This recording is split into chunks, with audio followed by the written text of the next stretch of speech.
com relação à renda e emprego, o impacto foi muito forte. Na medida que essa insegurança foi ficando mais claro, essa nova relação talvez entre casa e home office, como em muitos outros setores e muitos outros produtos, a gente percebe algumas mudanças nos hábitos de consumo. No caso de imóveis, vai bem nessa linha. E com isso a expectativa realmente do setor agora ficou bastante positiva, por isso o aumento da confiança. Como a maioria dos setores, os impactos ainda são fortes. A gente, quando você pergunta sobre as condições de corrente de negócio, elas ainda são bastante negativas na comparação com o que era no início do ano. Mas no caso de imóveis, realmente a gente tem uma recuperação importante na questão de expectativa, certamente relacionada a essa mudança que é esperada em alguns hábitos de consumo. E com isso já percebe-se alguma recuperação também e aí aumento da confiança. Ah, que bom. E a gente percebe aí toda a importância desse levantamento do índice, né? Mas qual é o principal objetivo da pesquisa, se é que se pode dizer? O principal objetivo do índice de confiança é tentar antecipar os ciclos econômicos, antecipar aí o movimento da economia. Então, se o índice está começando a mostrar muita confiança, a ideia é que isso comece a se traduzir em aumento da produção, aumento do emprego, aumento do investimento. E ao contrário, no momento de crise, na hora que a confiança cai muito fortemente, a expectativa é que o empresário não se sinta motivado a aumentar emprego, produção e aumentar investimento. Então, na medida que a gente consegue ver essa recuperação agora na confiança, a tendência é que isso comece a se reverter de uma forma mais clara em produção, em aumento de contratações e investimento, e a nossa expectativa. Tá certíssimo. E Marcelo, agora para o setor da indústria, qual a expectativa para esses meses desse fim de ano tão atípico, né? A gente tem aí pelo menos mais agosto, setembro, outubro, novembro, dezembro, uns 5 meses ainda, e depois para 2021 também. Esse ano vai depender ainda muito do andamento aí da pandemia. Tem uma incerteza muito grande para saber como é que vai ser essa recuperação. A gente acredita nessa recuperação lenta por conta dos impactos da pandemia terem sido severos, tanto na situação financeira tanto das famílias quanto das empresas. Ainda tem uma certa incerteza também. Isso vai fazendo com que as decisões de consumo de um lado e de produção de outro sejam tomadas com maior cautela.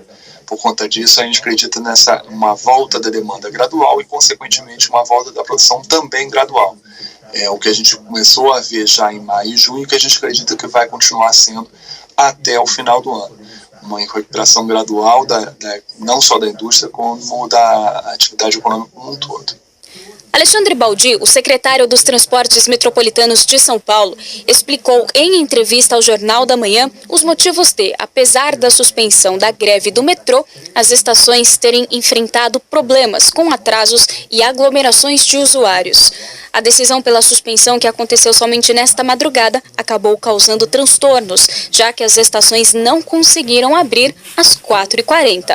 Confira um trecho dessa entrevista. Secretário, claro que ainda bem não tivemos greve, a situação ia ser muito mais difícil hoje, mas a pergunta é por que esse acordo só saiu de madrugada, e isso, claro, causou reflexos, porque muitos funcionários nem foram trabalhar, muitos nem sabiam que esse acordo tinha sido fechado. Por que tão em cima da hora, secretário?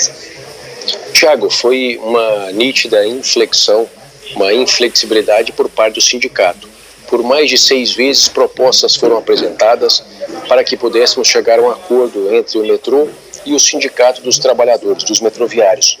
O metrô, assim como todas as empresas, no momento de uma crise como essa, que é uma crise de saúde, uma crise sanitária, e que provoca consequências sem precedentes na economia, que tem uma redução de 72% em média do número de passageiros nos últimos 130 dias, que todas as nossas operações que são concessionadas, como lojas, as estações, os shoppings, que são receitas não tarifárias, que foram reduzidas a praticamente zero, precisa sim ser fato de revisão.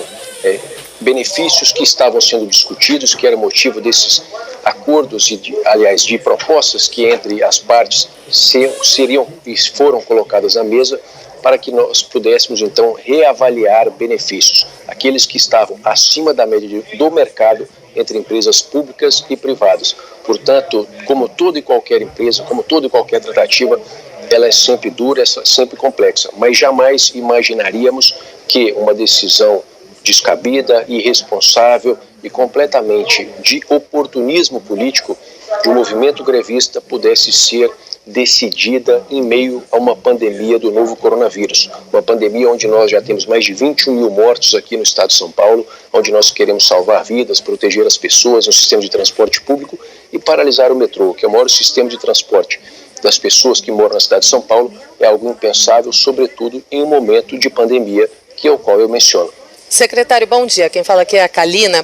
Justamente por isso, né, como essas tratativas saíram tarde, a decisão saiu tarde também, vocês se prepararam para não sobrecarregar os outros meios de transporte, metrô, o trânsito de São Paulo, para que não houvesse aglomeração e justamente esse risco para a Covid-19?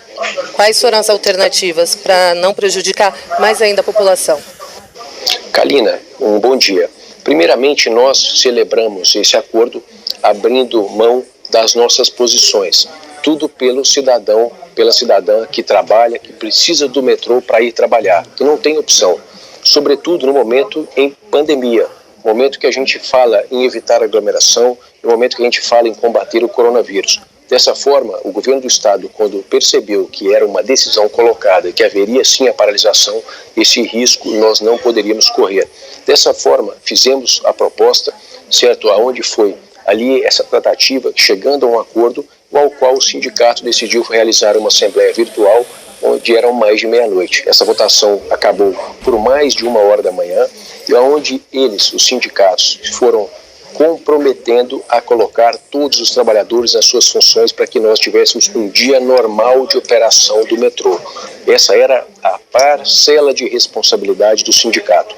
Nós acreditamos porque cumpriríamos a nossa parte, assim como eles deveriam cumprir a parte deles, para que o metrô tivesse hoje, a partir das 4h40, na terça-feira, dia 28 de julho, todas as estações abertas, todos os trens operando e transportando os mais de 1.400.000 passageiros, como foi no dia de ontem, que não colocasse em risco o transporte, mas sobretudo a saúde das pessoas que utilizam o metrô no dia a dia. Ô secretário, nosso tempo infelizmente está esgotado, mas eu faço rapidamente duas perguntas em uma. Primeiro, se havia essa possibilidade de greve, por que o sistema Paese já não estava acionado para atender essa demanda inicial, já que as estações abriram um pouco mais tarde? E a segunda questão é a seguinte, o que garante que esse acordo que foi fechado de madrugada não vai render mais greves lá para frente, ou vai evitar mais greves lá para frente? Tiago, primeiramente, o sistema Paese ele havia sido acionado depois, quando houve o comprometimento para que toda a operação ela fosse normal no dia de hoje, ele foi desativado. Portanto, a operação de contingência na CPTM da mesma forma que havia sido organizada, assim como a SPTrans. Quando houve esse comprometimento de que todos os trabalhadores estivessem nas suas funções para que nós pudéssemos operar todas as linhas do metrô no dia de hoje, assim nós acreditamos que ocorresse a partir das 4h40, onde eu estou aqui no Centro de Controle e Operações do Metrô, observando desde então. Então nós acreditamos que esse acordo que fora feito atendendo aos desejos e aos anseios do sindicato dos metroviários, que é acima da média de mercado do setor privado, do setor público em todo o Brasil, mas que não coloca em risco um momento como esse, o transporte público do cidadão, do trabalhador da cidade de São Paulo, nós acreditamos que a responsabilidade, que o sentimento de humano não permita mais qualquer tipo de discussão sobre um movimento grevista por parte do sindicato dos metroviários. Secretário, e só para fechar com a situação nesse momento, não há mais qualquer problema para que os passageiros ingressem nas estações e o fim da tarde também, a situação normalizada?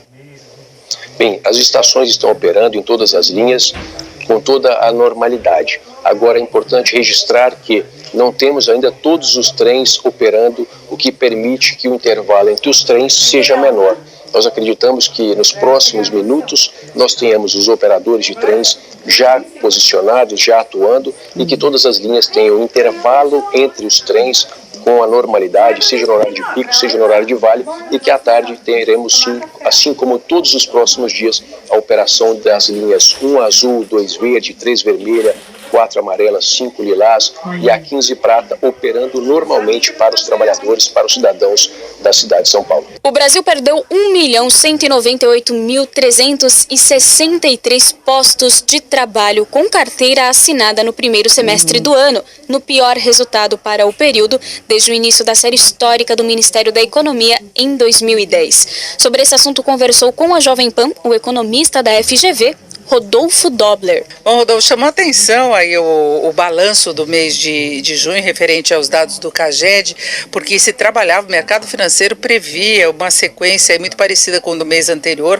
falava no corte de até 200 mil vagas, e aí o corte ficou muito abaixo disso, foram 10,9 mil vagas, e houve geração de emprego. Eu queria a sua avaliação em relação a isso. Diminui o potencial de desastre que se imaginava para o mercado de trabalho este ano?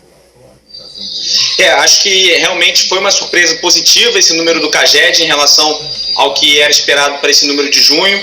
Tem que levar em conta, na verdade, que esse número do CAGED é um pouco recente, né? A gente vem, desde 2020, houve uma nova medida aí do CAGED que tem dificultado um pouco essas projeções também, mas tirando isso, realmente é mais um sinal positivo de que talvez o fundo do poço tenha ficado para trás e que a recuperação não seja tão lenta assim quanto se esperava. Então, acho que é importante esse número aí de menos 10 mil vagas, apesar de estar ainda negativo, ele é considerado positivo porque realmente ele é bem menos negativo do que o previsto pelo mercado aí, que era praticamente 200 mil vagas extinguidas.